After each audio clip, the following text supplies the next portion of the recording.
Good day again, everybody. It is 19th of December, 2025. It's Friday. It's 3:50 in the afternoon. And right now we have something going in Russia. I guess it is this, I guess it's a yearly question and answer program with Putin and a lot of people in Russia. And I think they got over 3 million questions to ask Vladimir Putin. And of course, he's not probably going to be answering all of them. And I think a lot of time he goes for like 6 or 7 hours and he doesn't even realize how long he's been speaking when he's answering. And it's sitting at a table, and then I think there's like two hosts, and they ask him questions. There's people in the crowd, and then the people that are the hosts, they're asking questions that people had sent in over the past days or weeks or whatever. It's a very special event in Russia. It's become a tradition every year, and it gets a lot of attention. And what they say is that right now, even all the leaders of the European Union are watching this. So they're watching a lot of these questions. A lot of things are revealed that Putin says that you don't necessarily get in like press conferences and things like that. One thing he just said, and it was like about 1 minute ago, 1 or 2 minutes ago. I just looked right before I started this because they're running kind of live, and they're putting up these questions right as they occur. It's just an ongoing thing at the moment. So some question was something, I guess, to do with the security or something of the EU. And Putin said that Russia is not waging a war against the West. It is the West waging a war against us with the hands of Ukrainian neo-Nazis. So that's what it's about. And a lot of you, as you all know, they've misrepresented of how this special military operation, even though it is a special military operation, I sometimes refer to it as a war. And if you see the amounts of casualties and the destruction, it is just as bad as any war, even though it's not a war. If it was a war, it would be a lot more devastating. And this is all based on how powerful a lot of these bombs are today.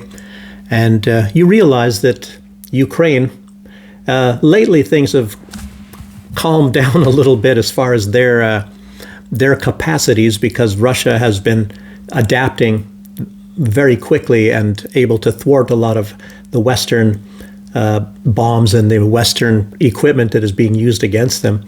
And Russia has been advancing in a lot of theirs. As you know, the Orishnik and Berezhnik and all these different types of missiles are getting faster, more powerful, and different kinds, such as kinetic energy bombs. And yes, it's very devastating. Of course, the U.S. still has a lot of very devastating bombs, but I don't think they actually handed all of the most deadly things over to Ukraine. But I believe that most of the time in Europe they are. And of course, they're trying to put in the long-range bombs, and for a large part they have. The United States has given Ukraine long-range missiles. There's no doubt about it. Of course, so has Britain, and so has France. That's what you're talking about on these Storm Shadows and ATACMS and things. Those are long-range munitions. Of course, there's the what was the one that the United States decided not to send? It's in some ways it's an older missile. It's bigger. It's in some ways more destructive, but much easier to shoot down. And but it's also, I think it even has a longer range. I can't even remember the name of it. That was even just recently. Maybe the rest of you all remember that. But anyway, wasn't sent, and I guess the whole deal is off. But you know that if you guys remember all these past years, it's always somebody coming up with a new wonder weapon to send to Ukraine. What is it going to be this week or next month? I don't know. And Russia has been saying consistently it's not going to change the war. It's only going to prolong it. And of course, it's been getting longer. And lately, the United States, as you see, has been bowing out of the war more and more. I think Donald Trump, it's not necessarily that he really hates war or this. That might be a small part of it. But I think Donald Trump has realized that this is a incredibly difficult war to win. And the United States' chances are very risky that they could even win, even if they went in, with both feet. And then, of course, nobody would win in that case because it would turn nuclear. So, see, at least Donald Trump has a lot more sense in that. And as you see, Zelensky has been begging for nuclear weapons to use them against Russia. And there's just way too much crazy stuff that's coming out of that regime over there. So, yes. Anyway, a little bit more about that as far as the finances are concerned with them getting the frozen Russian assets, take them out of the freezer, I guess. But it's there was something cooked up, I guess, now from Ursula von der Leyen and the other 7 dwarves there, that they it's a kind of a strange thing, and to me it's a little difficult to understand. It seems straightforward, and it might be very much straightforward. I might have it exactly right. Viktor Orban, the leader of Hungary, his take is a slightly different on that. A lot of people are saying that they failed, that the European Union failed to get the Russian assets, but it's not, I don't really see it that way, because it's, in my opinion, they only kicked the can down the road, and they took the assets, but they took them for the future. So it's sort of like borrowing money, like when the government goes heavily into debt. Future generations are going to be paying for that debt, and this is a very similar case. So what happened, in my opinion, is, at least how I understand this, is they're using the frozen Russian assets for collateral. And they're going to supposedly, in the short term, go out into the marketplace, which very well may be the European Central Bank, which is definitely going to come directly out of the people's pockets now as well as later. So they think they're going to go to the marketplace, because who in their right mind would be giving money for some cause like this? Because it's gone. The money's going to be gone, and they pledged $90 billion. That is a lot of money, and which firms are going to give that up, especially when they're all struggling? Even in Germany, factories are closing down. Who's going to have that money? Well, it's going to be the European Central Bank, obviously, or maybe the individual central banks of each country. And that means the people are going to pay for it. And supposedly it's a loan. And let me ask you, do you think that Ukraine is going to pay that loan back? Does anybody out there think that Ukraine is going to pay that loan back? No, I don't know. I got an apartment to sell you if you think so. So I don't know. And do you think the European Union willingly, these leaders, do you think they would pay that back? They certainly wouldn't either. As a matter of fact, even if it didn't come out of their pockets, they wouldn't pay it back. It's because of their hatred for Russia. They wouldn't, and Ukraine, just for that reason, they would never pay it back. And I'll tell you what, even if it was their best friend, they wouldn't pay it back, Ukraine. So, well, if you believe that, I don't know, maybe you know a little bit of a different Ukraine than I've been seeing these past years by watching things. And things, actually, I've heard this for decades. I've heard a lot about Ukraine, and I tell you, I wouldn't loan the government any money. So, and probably what's going to happen is, I don't know who long. When does this loan come due, or do they have a deferment for 10 years or something? I don't know. And then they have to start paying it back. It's not going to be paid back, and Zelensky's not going to be there. The next government can say, well, that was them, and we're not them. We're a different government. We don't want anything to do with that. We would never borrow that kind of money, so we're not going to pay it back. There's going to be all kinds of excuses that come about then. And they're just, like I said, kicking the can down the road and said, oh, we'll pass that bridge when we come to it. And Ursula von der Leyen's definitely going to be gone. She's probably going to retire within the next, I would say, if you look at her, she reminds me of a Nancy Pelosi, and she's going to be gone very, very soon. But anyway, there's 3 countries that didn't vote for this, and that was Slovakia, the Czech Republic, and, of course, Hungary. So apparently how this bill is structured, when this is supposed to be paid back, none of this money is going to come from any of those 3 countries. So it's not going to be their generations paying for this. It's going to be the other ones. I think it's 24 members altogether. I'm wondering which ones they all are. It sounds like a lot of countries. And I'm presuming maybe there are some that have one foot in the door of NATO and some that don't. I don't know. Bulgaria, for example. So it's going to be interesting. What about Moldova? Yeah. Anyway, so it's somehow we're going to hear a lot more about this in the future, or maybe we won't. Maybe they'll keep it hushed. I don't know. But I don't really even understand who they mean. I think it's like the marketplace. Yeah. And another economic sort of a deal, as you all probably have heard of, Donald Trump is supposed to give every soldier $1,776, I guess, for Christmas, tax-free. Tax-free money.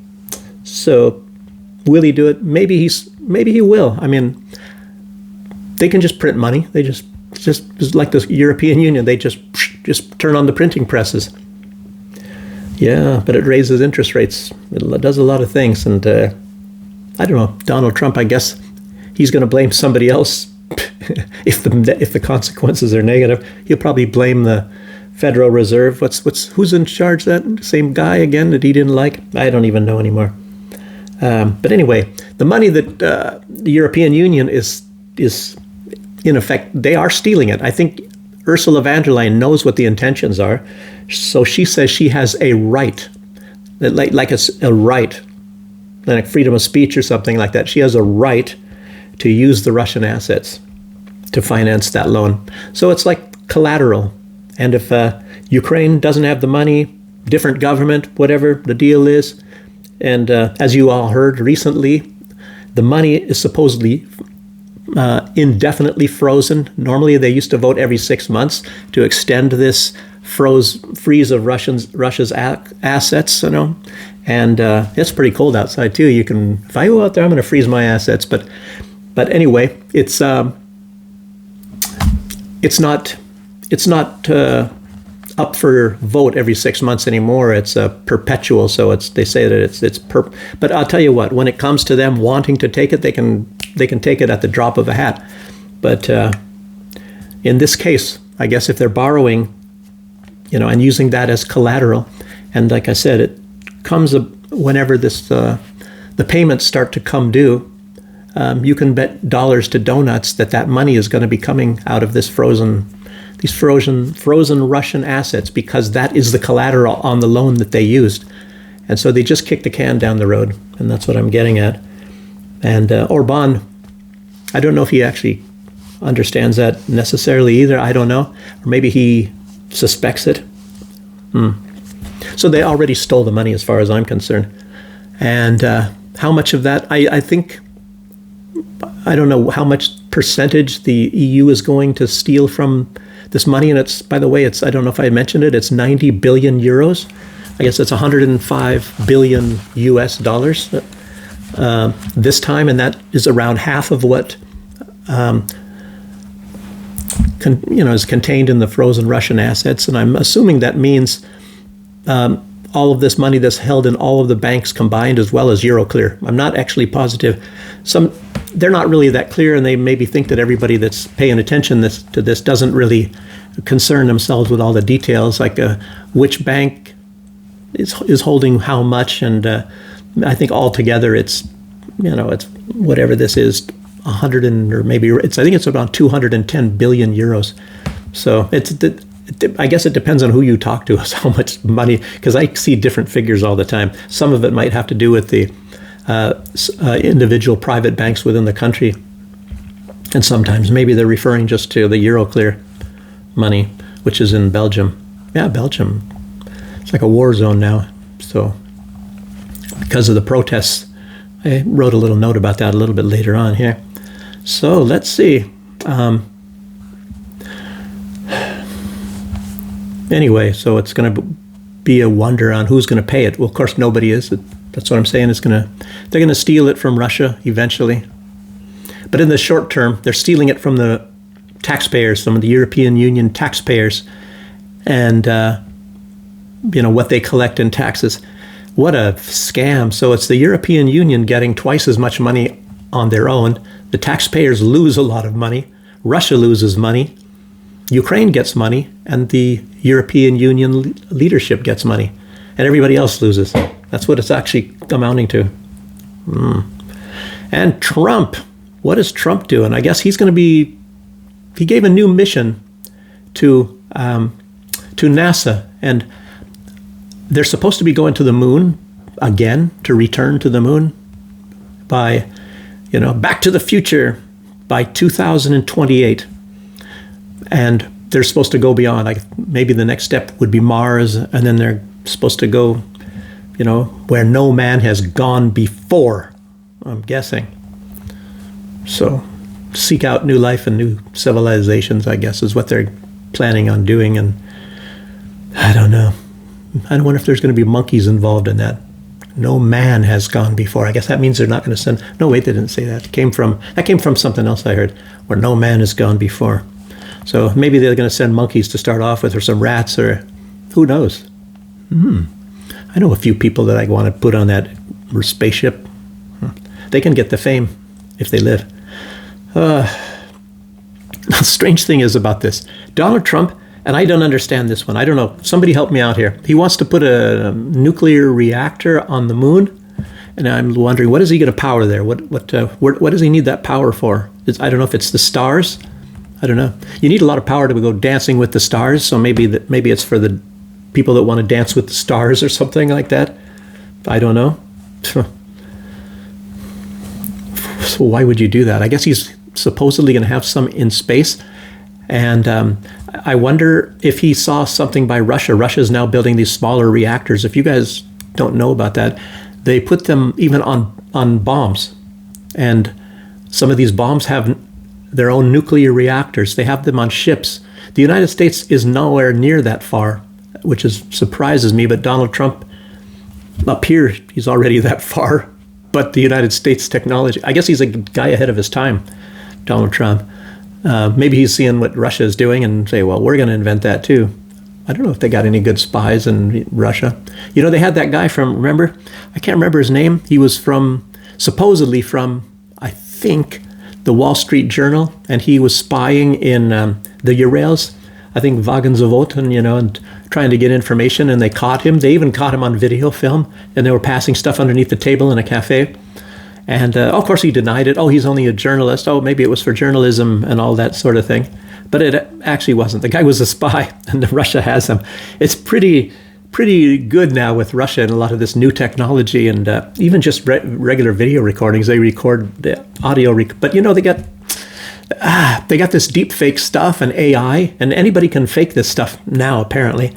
But Russia, I don't think they're faking it, and they're getting these people recorded video or audio when they were planning a lot of this stuff, and when they're doing these things, and they video record them, and then they nab them, and very excellent. It's not that easy to be doing that, to have cameras in the right place and to catch these people doing whatever the heck they're doing. And but anyway, they did catch them, and of course the United States is going to deny everything. It's really strange. They didn't have all these things that they have these accusations against Russia, but it's really strange with all the cameras, like for example in the UK, they don't have any video evidence from some of these evil Russian spies and saboteurs that are doing things. Maybe they're just not working, or maybe Russia has some way to secretly hack them or something, so they don't have like the Skripals getting poisoned or anything, whatever they're contending to do. And it's just an odd thing that nobody's able to find these Skripals to interview them. Very strange, I don't know. If you guys have been following that was obviously another big hoax. There's all of these hoax things going on. And I should mention right now, I mention it at this time, when you're talking about like big hoaxes, and I was actually planned on doing this for this video, very important, that all of us should be helping Candace. So whenever you're seeing a lot of this fake stuff, there's a huge amount of fake stuff. As you know, Candace Owens, she met with Erica Kirk, and I believe I wasn't in Nashville or something like that. And they, by mutual agreement, they didn't record it, and they just went and they were talking. And Candace Owens, she disclosed some of the things that they said in that video. I mean, in that meeting. And one of the things that she disclosed was that Erica Kirk brought her lawyer, her top lawyer, and as a lot of us have been saying all this time, and they're trying to, there's a big campaign, and it's led mostly by Israel, as you all know, Zionists, and then these people trying to say that Candace Owens is a nutcase, and none of the stuff that she says is substantiated, and vice versa and all that, but all of it is substantiated. The thing is that whatever they're substantiating on the official side, that is not substantiated. Like that Tyler Robinson killed Charlie Kirk. And so Candace took advantage of the situation of that time, and she was asking this lawyer and say, well, what do you have? And, what is the evidence? And I promise I will, if you have any video footage, I will keep it quiet. Any real incriminating facts. And she even went in and she said before she went into this meeting with Erica Kirk that she is going in trying to get convinced that it was Tyler Robinson doing it. She wanted to be convinced of that. But anyway, after she talked with this lawyer, she found out that they have no evidence. They have nothing. And even the lawyer almost said, point blank, they have no evidence to incriminate Tyler Robinson. And it's also strange that there are people, there was one person, a ballistics expert, that was watching the person up on the roof that was supposedly Tyler Robinson, but apparently isn't Tyler Robinson. The person was dressed in tactical gear, had a smaller gun than the gun that is supposed to be the one used to kill Charlie Kirk. And the person was watching at that time when Charlie Kirk was hit. And he said that gun didn't, and he's an expert, and he teaches people how to shoot. And he said that person did not shoot. There was no recoil. The gun had no recoil whatsoever. And it wasn't the same gun. It was not a 30-06, whoever that person was. And they were dressed in black tactical gear. So anyway, that, I guess, does in that part of their evidence as well. So there's virtually no evidence. And I don't know anything about this Tyler Robinson. I mean, they have this stuff, that he's some gay guy and he fuzzy bears or something and his partner is transitioning, or I don't know. And all that stuff, I'll tell you what, that might not even be true. He might not even know this person. I have not the faintest idea. Everything can be made up. And I wasn't there. I don't know these people. I haven't heard any real testimony from anybody else.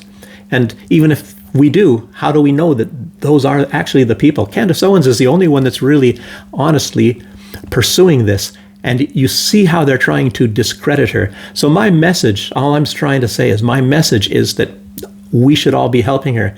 And whenever you see these things in these messages, and there's so many people that are fakes out there. And somebody even sent one to me, and he's contending, and there's people that don't like women, and they're looking at this Nick Fuentes, and I tell you what, I know there are people just like that, and let me just say, I think most of the American guys that I know, they go along with that same sort of attitude, that they should actually be real macho, bossy. I don't know, what is this word? I don't know, something about, this dominating women and pushing them around and stuff like that.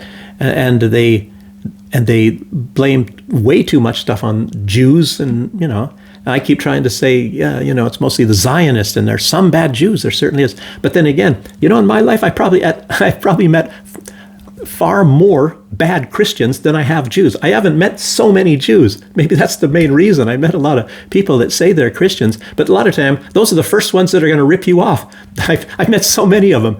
And then they come out and they say, oh, the Bible, this, and Jesus, and all that sort of stuff. At the same time, they're trying to rip you off. I don't know. It's like a cover. They use it as a cover in order to rob you and to rip you off and to be doing whatever things they're doing. Maybe it's like some priests or something, and rabbis and stuff, they're raping little boys and children and stuff. I mean, a bunch of nasty stuff. I don't know. People, it makes you want to get away from all people altogether. And women should shut the F up. But anyway, they're a lot like this Nick Fuentes guy, and they don't like blacks, they don't like Jews, they don't like women. I'm starting to think, what the heck? I don't even know where. I'll tell you, I know how this comes about. If you are an older guy like me, see, back in the old days, nobody really thought about any of this stuff. Nobody was anti-Jew, anti-black, anti-woman, or anything like this.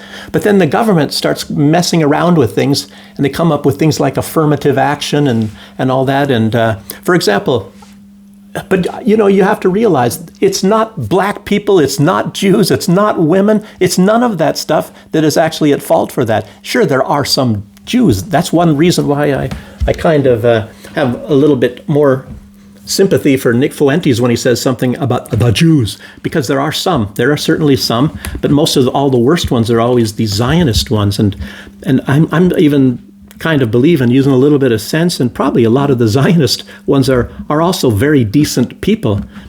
When you think that there's people that are living in Israel that are against all of these actions that Israel is taking, I don't know if they're definitely not a majority, but there's some of them that are there. You can read a lot of articles and things from the Haaretz newspaper. There's even some in their not Knesset, I guess the Knesset? The Rada. Rada is in Ukraine. There's even some in their Knesset that don't like all of this stuff, and they know that it's going to be leading to more problems. And there are so many people, as you all know, there's a theory out there, just like what happened in this Bondi Beach. And they want this stuff to happen because it justifies something. It justifies a war against anybody that is against Israel. So if there's some people that are Jewish, everybody equates, Jewish, Israel. So that, we have to help Israel if there's anything against any Jewish people. So it's a big scam going on out there. It's terrible. There's a lot of these are all psyops, So, and they want us to all be fighting against each other and to gain something from it and all that. And it's like, what the heck? Why are you friggin', and you, like what I'm getting at right now, there's Candace Owens is probably one of the most sensible people out there. I like Kim Iverson as well, as far as, people that are bloggers. There's even more Sabby Sabs and there's a whole bunch of them. And they're talking a lot of sense. And most of the time, the women are the better ones. And I think, well, why am I supposed to hate these women and tell them all to shut up or something when they actually have the best message? So I don't know. And you hear that? Who do they parade out in front of us? They have Ursula von der Leyen and Kaya Kallas and Annalena Baerbock and Hillary Clinton and Laura Loomer and a whole bunch of these real fanatic, crazy women, or even who's this? Jasmine Crockett, and even Ilhan Omar's a little bit, and AOC. Oh my God, I don't know. But, Trump has actually had some real decent ones, that are up there. I think this Caroline Levitt, his press secretary, very intelligent woman. I'll tell you what, you can just see that she can think on her feet. Very capable, very capable. And, there's Kristi Noem and Tulsi Gabbard, obviously, and even this Pam Bondi. She probably has a very bad job, and her mandate is to do the things that she's doing, and that's one reason why she's taken all of this flack, because she's told that she has to do what she's doing. But, some of them are crazy on their own, as you all see, Laura Loomer. Anyway, but enough about that. I'm going to get to some other women, too. Diane Panchenko, very rational woman from Ukraine, and they're really out to get her. So, yeah, Diane Panchenko, she was one time the top Ukrainian journalist, and she started exposing things like corruption, what's going on in Ukraine, a lot of it. As a matter of fact, I think I told you guys about, it was put out that the majority of people that order Rolls-Royce, the luxury models of the Rolls-Royce, are in Ukraine. And she's the one that put that out, a lot of them. And you heard Donald Trump Jr. saying that when you go to Monaco or any places, and all the most expensive cars that are on the streets, Bugattis and everything, they're all Ukrainian license plates and things. And of course, they should say, thank you very much, American taxpayers, for all of your money. Just keep it coming, keep it coming. Oh, by the way, there was somebody putting something out. They're doing actually a study on this Kolomoisky. He is the guy that made Zelensky. He's the one that put him, in the servant of the people, and that he made him. He made him become the president of Ukraine.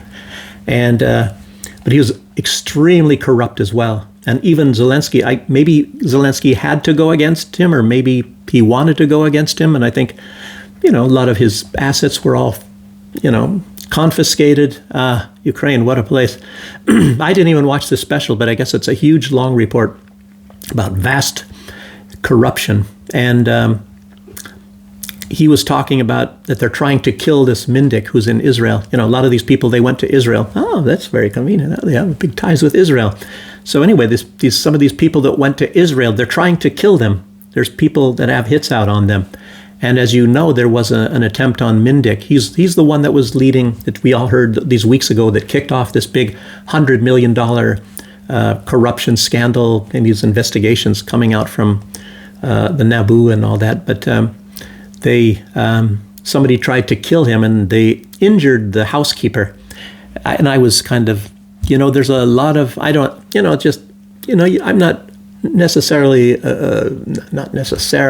I don't like the homosexual lifestyle, but individual people, they can do what they want to do, but it's very possible maybe this housekeeper that was injured, I don't know. There was a rumor that he was a man, and it was in bed, and somebody broke in and they shot, and they injured the housekeeper, the male housekeeper, in bed with this Mindik guy, and so it didn't harm Mindik at all. So he got away unscathed on this attempt on his life.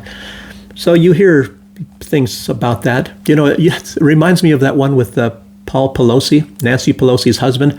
I think she must have been at work or whatever like that. And there was he swings the other way too. He's homosexual, Paul Pelosi, or maybe he's bi.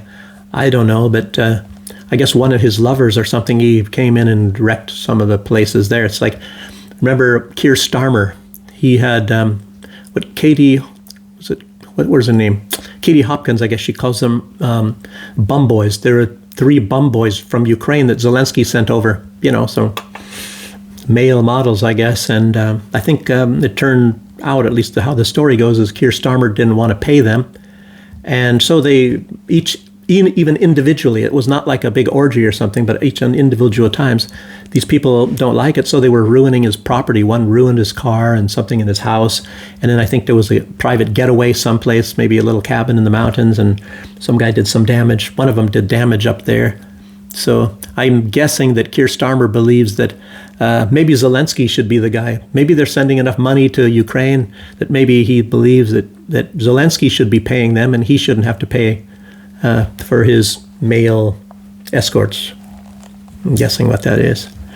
So Diane Panchenko, we're talking about the stars and going to Mars, right, with Elon Musk. So by Diane Panchenko, like I said, she was a top journalist. She was pleading a little bit. I guess she's really getting attempts on her life as well by Zelensky. And as you know, he's got at least the people, the SBU, they have a big desire to knock off journalists. And she's pleading to Elon Musk, for some kind of an assistance, maybe to help protect her. And but peace-loving democracy like Ukraine wouldn't do a thing like that. It's strange. I had somebody, I don't know, maybe as far as, I don't know who did this, but somebody, and I mentioned it in another video, they put a bomb in the big dumpster outside in the back. A big explosion went off and did some thousands of dollars of damage, and it burned the house that the dumpsters were in, and melted, I think one of the dumpsters or whatever was plastic, and melted it down to nothing, and it was like really something. And just right outside my window out there. Ooh, I don't know. Message. And it's stuff like that doesn't happen in Belarus. And they sent policemen around and interviewing all the people in the apartment building and all that sort of thing. So, I don't know. So, I hope it wasn't a message for me. So Elon Musk, float me some money for a security detail, please. Yeah. Okay. Like I was saying at the very beginning, Vladimir Putin is doing this questioning, this yearly deal where he gets millions of people, and it's very, very, very big event in Russia, and it's live probably on different stations and all. It's probably still going now. It goes for many hours. It'll be going probably into the night, and you can maybe even catch some of it online wherever you're at in different countries if you look. And but one of the things that he mentioned is that Russia now has a very balanced budget. And I was remembering looking, and this is not debt. There's all kinds of different ways to measure the health of a country's economy and its debt and all that, and how things are getting solved. And one of them, and I don't understand it all, I'm not a big genius, but Russia's budget is now balanced, so I guess the money going in and going out is the same. And you would think it wouldn't be with all these sanctions and things that are applying, as well as this special military operation. So that is very remarkable in spite of the special military operation. And before that, I was looking up like who has balanced budget, and I think it referred to a year or 2 years ago. And one of them, well, the most balanced budgets is a country called Belarus, exactly where I'm at.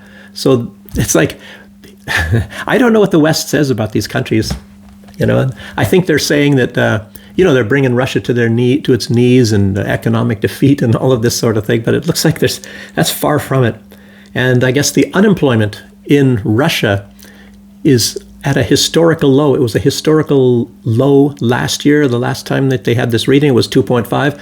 And right now it is 2.2 unemployment. And as you see how that works in the United States, they fidget numbers and the statistics around so that it looks like they have less unemployment, when in fact they have actually more.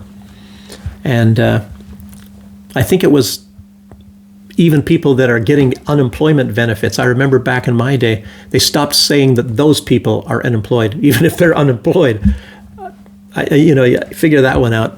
I think it was because you're getting, I think what it was is when your unemployment benefits run out, when you are no longer eligible to get unemployment benefits. I don't know how long it lasts, a year, maybe a year and a half.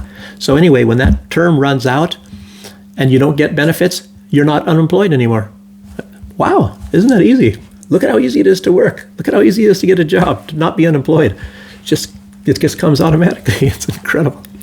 So, but Diane Panchenko, even talking about Elon Musk, and she was saying that, and she doesn't speak so much English, and she made very tiny little errors and things like that. But it's very commendable that she was actually trying and doing actually probably much better than my Russian.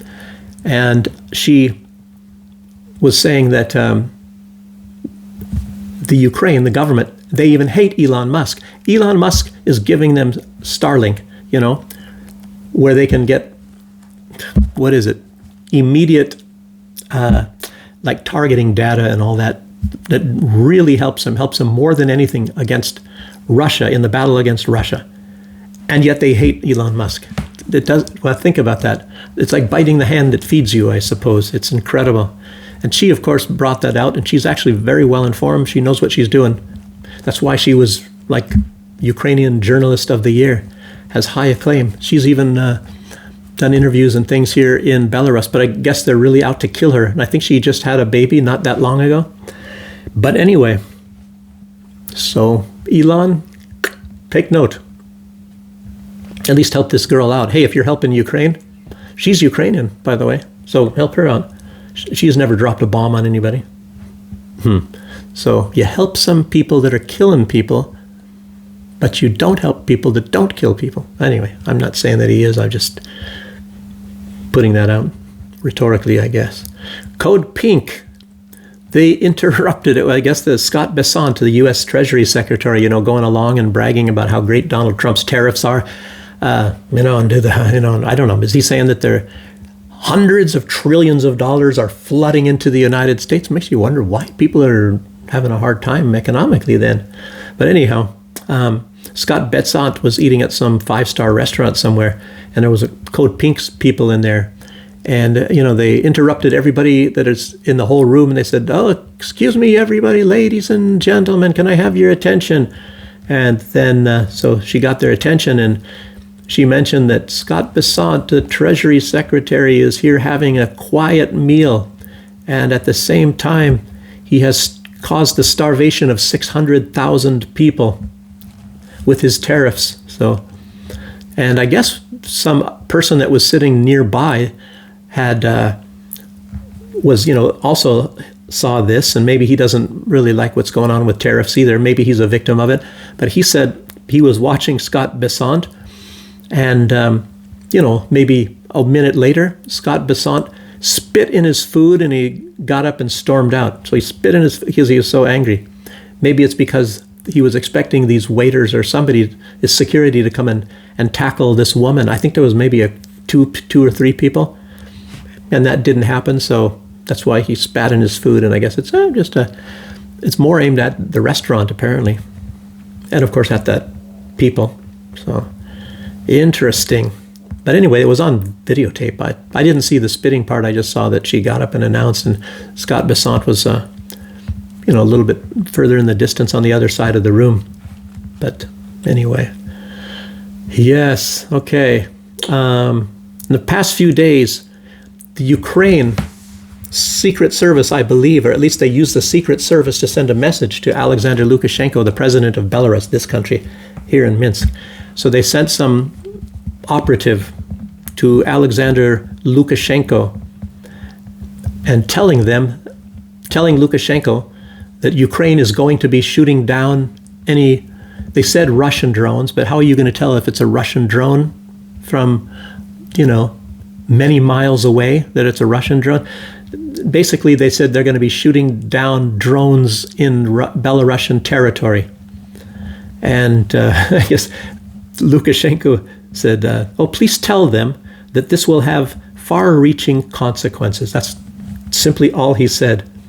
And this was just done, maybe it was even on the same day that the Orishnik kinetic energy missiles went into service in Belarus. Hypersonic kinetic energy missiles went into service in Belarus. And if you guys have forgotten about what the consequences are of getting hit by a Orishnik, everything within that radius turns. It doesn't just blow it up and blow it into many parts and fingers and legs and stuff like that. Everything is turned to dust. Everything is turned to dust. You cannot even get a funeral for anybody because everything is dust. Everything. Very devastating, and this does not leave any radioactivity markings or anything. So Russia is mass producing these, of course. And I have to, again, admit, these are hypersonic, and they showed the test, and somebody was filming these from a distance, and they are fast. They just, a split second, I don't know, 1/4 of a second, they maybe go 100 meters, I don't know. You don't even see them. So, and that was at night, and they were lit up. You still don't see them. They're so fast. Yes. Okay. It would be interesting if, like Zelensky, he got up and he was talking about that he wanted something from Donald Trump. I'll get to that too, but if you're talking about like these security guarantees, it would be interesting if Belarus would ask the United States. Belarus is not really involved at all. I mean, less than Poland is involved in the Ukraine war. Belarus is involved, on the side of Russia. So I wonder, since there's getting to be a kind of a very warming relationship between Lukashenko and Donald Trump, I wonder how it would go across if Lukashenko would ask Donald Trump for some security guarantees regarding the western neighbors of Belarus, Poland and the Baltic states, because they're showing a very big thirst to move into Belarus for various reasons. It's absolutely incredible. If you live over here, you get a gist of what is going on. You get to understand all this stuff. If you make a couple of trips over there and you see these people's attitude, like at the border, security people and all that, and it's a huge amount of jealousy. Let me add that, and you probably won't read that anywhere. But a lot of these people and these governments and things are very jealous over there. And it's even a fact, Lukashenko has said on a number of occasions that the West, and this includes the United States and the European countries, they study Belarus, and they are very curious on how is it that Belarus can be running as good as it does when they have virtually no natural resources. They don't get any free handouts of money like the Baltic states and Poland and all of them do. And how is it that that Belarus can be as good as it is. You know, the roads are all in repair. I mean, you've seen my videos. You know, you have some private houses in a lot of these places, and you know, that's maybe a little bit of the problem, is a lot of the private people, and a lot of those people are older people. They're in their 70s and all. But so a lot of those people, you know, they need to renovate their house quite a bit. The houses are very old, and that's kind of a problem. But you see all these apartment buildings, people that are, but there's a lot of people that own multiple apartments, and they're not super rich business people, but they might own 3 and 4 and maybe even 5 apartments, and they rent them out to people that come and visit to Minsk. And I know that for a fact because I've rented some from these people. And but it's like the West is very curious on how is it that Belarus is so, at least prosperous looking, and they actually are prosperous. Like I said, they had a balanced budget, one of the few countries in the world whose budget was balanced. And I believe they had a high debt in Belarus, but I'm not positive anymore. I saw older data about that. I'd like to maybe find out a little bit more myself. So, I was mentioning already that parts of Brussels, it looks like a war zone right now. And for the most part, what is this, a Mercosur agreement or whatever? And I think it's an agreement, and it sort of prioritizes, for the most part, a lot of agricultural products from other places. And it has a punishment on European farmers. So a lot of them, they went to Brussels, and I think it was like over 150 tractors, and there's burning. I mean, it's like a war zone. It looks like Paris. Looks like Paris. That looks half the time. You know, major protests. Looks quite dangerous, and hundreds and hundreds of policemen out there. And you know, like I said, it's a big protest right now, and then people are pissed off. As you all know, you've seen a lot of this stuff. It went on in Holland, and think major protests. They're really, and I don't even understand why. None of us understand why much of anything goes on as it does in the European Union and the UK. Why are they punishing their farmers, trying to put them out of business? I just don't understand. It's like they're purposefully trying to cause food shortages and wars and who knows what, unemployment and social strife, by bringing in all kinds of, you know, people that are not vetted from different countries, you know, and helping them out. And when they make crimes like rapes, like gang rapes and things, it's not reported in the papers. It's not allowed to be reported in the papers, like in Germany, you know, and I don't know. Very crazy place over there. And I'm just glad I'm not there. And if you're in Europe, then it's not like that in your area, you know, I mean, you know, be happy. But I remember even growing up back in the 70s, even maybe the late 70s, that once in a while there was even women raped and all that in areas, I don't say the general area, not anywhere near my home, but maybe half a mile even away. I think once some girl got raped or whatever, and you hear about some of them later on, like, I don't know, but I didn't know that stuff was even going back then. It just maybe got worse. So, and I don't know. I don't want to try to put any blame on migrants or whatever. And sometimes, obviously, that is the case, especially in the UK. But I guess not always. So, but a lot of these farmers, I guess one of the main contentions why they were protesting is because that was where they had this big meeting with NATO, all of these people. As you know, Brussels is a big point where, you know, that's the EU, and that is NATO, SHAPE, you know, Supreme Headquarters, Allied Powers Europe. Like I always say, I have to keep saying that because a lot of people have never heard of SHAPE. And that was, you know, who I worked for and all that, that was like a big contingent. And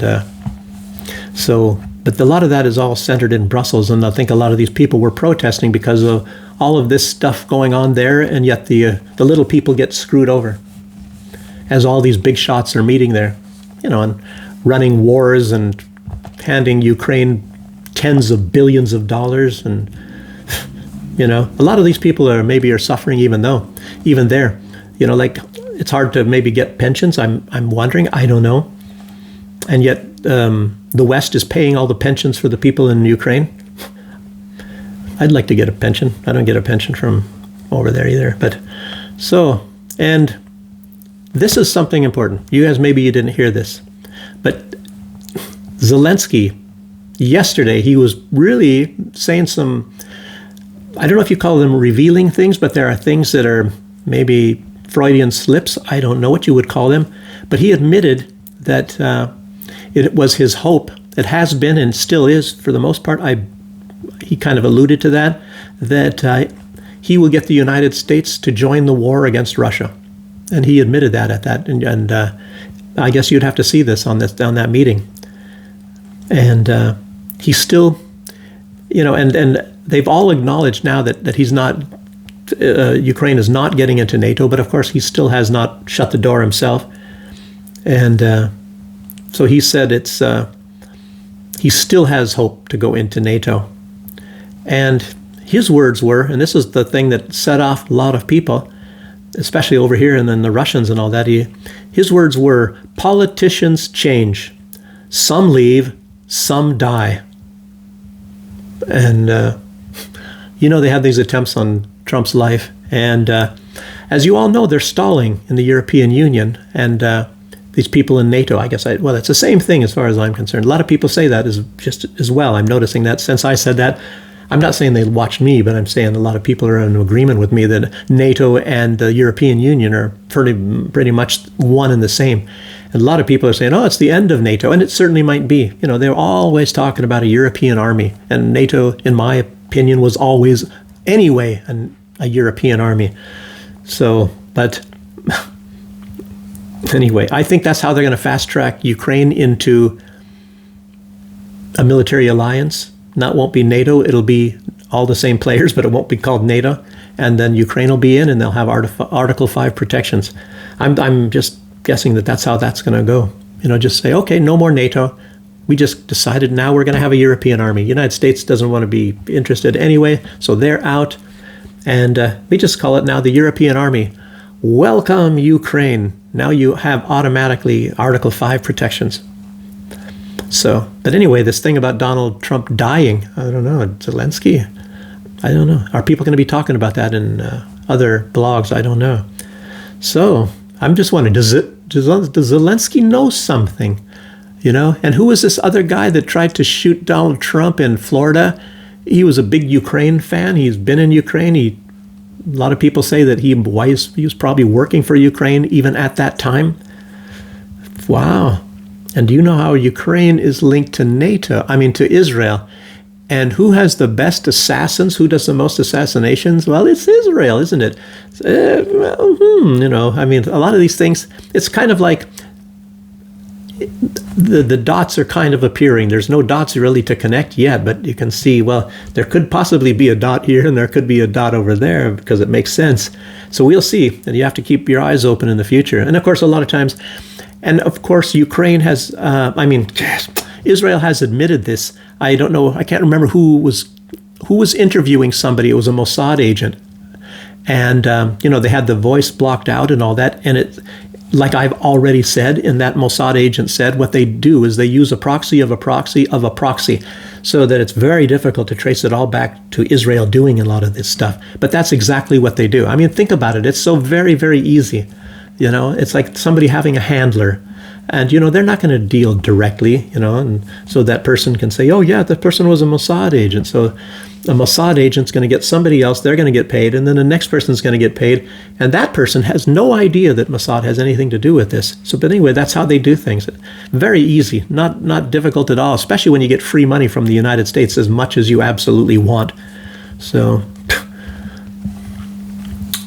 I don't know. I've known some of these people that are in this kind of thing. But it's a terrible thing. Anyway, let me put this on pause. I said somebody with cognitive problems and they can't remember that I'm doing this, so I have to put it on pause and tell them, hey, did you forget? I'm back. Sorry about that, everybody. But as long as I can hold my train of thought here and follow my notes. But a lot of what I'm saying, is, I don't know, it's a lot of wet work. As you all know, politics, dirty business.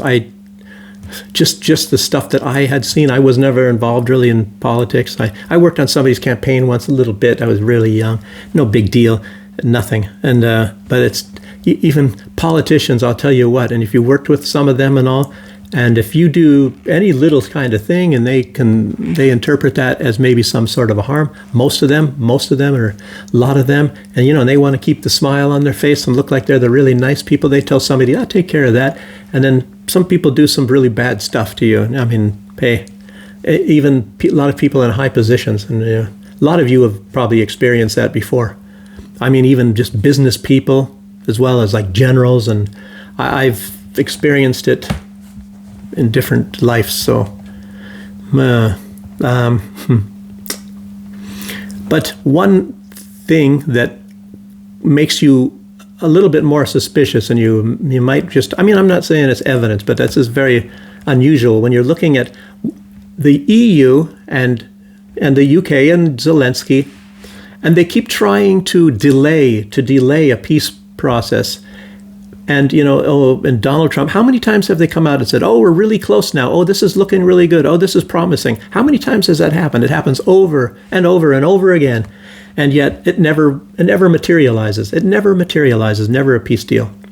And everybody keeps saying, well, Ukraine is going to stall on this one again, And the thing is that Russia has never changed. Russia has the same exact demands and things as they did at the very beginning. It's only changed as they take, a little bit more territory, and Ukraine wants to keep stretching this out. They played the game a little bit at the beginning, Russia, and they put these, on stalls and ceasefires, and Ukraine only uses, that was even the Minsk Accords, and they just use this to rearm and regroup and retrain, just so they can continue trying to bring Russia to its knees. And Russia knows this stuff, and they're tired of playing this game. So they said they're not going to play along with this anymore. But anyway, you see how these people are now. They're trying to string it out really long. And I was saying, trying to string it out until they have a different president, or at least until these midterms. Obviously it's till the midterms. And for some odd reason, Donald Trump is doing these crazy stuff, and it looks like he's sacrificing his own majority in the House of Representatives, apparently in the Senate as well. Some people are saying they're going to lose it in the Senate. So Donald Trump is going to lose the House and the Senate. And if he doesn't do something really good soon, and he's already threw half of his base under the bus with this protection of Israel, Epstein files kind of stuff, amongst other things that he is doing. Very strange how these politicians knowingly commit suicide. I don't understand it. I don't think any of you do either. Why would you do that? I don't know. It's a payback, Like I say, Israel put him in the White House. To me, I'm absolutely positive they did. I said that from the very beginning, and some people have hinted at it afterwards too. I don't know. Everybody should come to the realization Israel put him in the White House, obviously through Miriam Adelson and Sheldon Adelson, who's the late Sheldon Adelson. Donald Trump even admits it by now, all of these people. So he's got to pay a lot of things back. So he does whatever Israel wants. And Mark Levine said that Donald Trump is the first Jewish president. And Donald Trump said, that's right. So I think Lyndon B. Johnson was back in those days. But anyway, I think Candace Owens said that once, and I agree with her. So, but anyway, they're trying to delay things until a time, put it off. They don't have any cards, I guess, right now. So things are not going the way they are. So if they keep on delaying it, that things maybe get a little bit better. Zelensky doesn't care how many people get killed, his own people mainly, or how much land he's losing, because he's trying to get the United States involved, and he's trying to wait for something favorable to where he can get the United States on his side and in this war, because that is the only hope.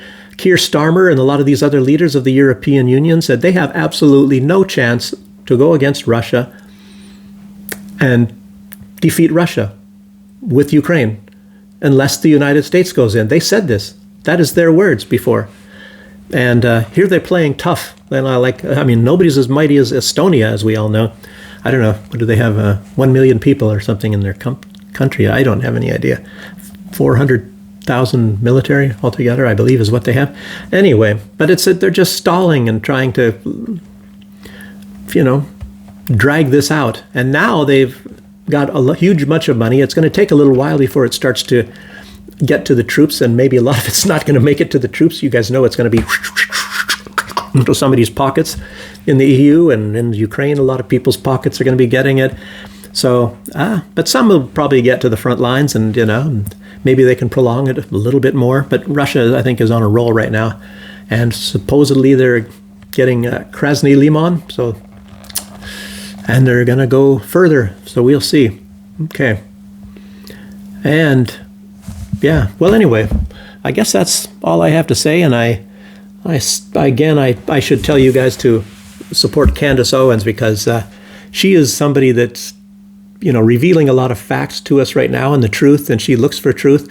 And if you're looking at, if you're not that interested in this Charlie Kirk thing, and sometimes I'm like, oh, I'm tired of hearing all this, but it is important to, it just shows what our deep state or whoever the heck is doing, or Israel, I guess, is most of it, is doing. This is mostly Israel behind this, which they're the deep state as well. What a bunch of mess.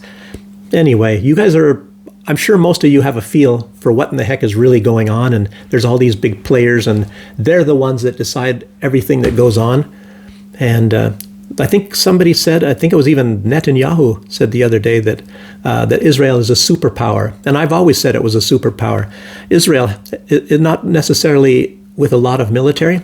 They do have some advanced military. They do have a lot for the region, but Israel is a superpower of influence, because when you influence those that have the big military, and you have influence in a lot of other places, you are a superpower of influence. And maybe that is the more powerful influence. Anyway, people, that's all I have to say for today. How much? Oh, it's already over an hour. It's weird how this always works out to be about an hour. Anyway, I don't like long videos. I don't like to watch them anyway.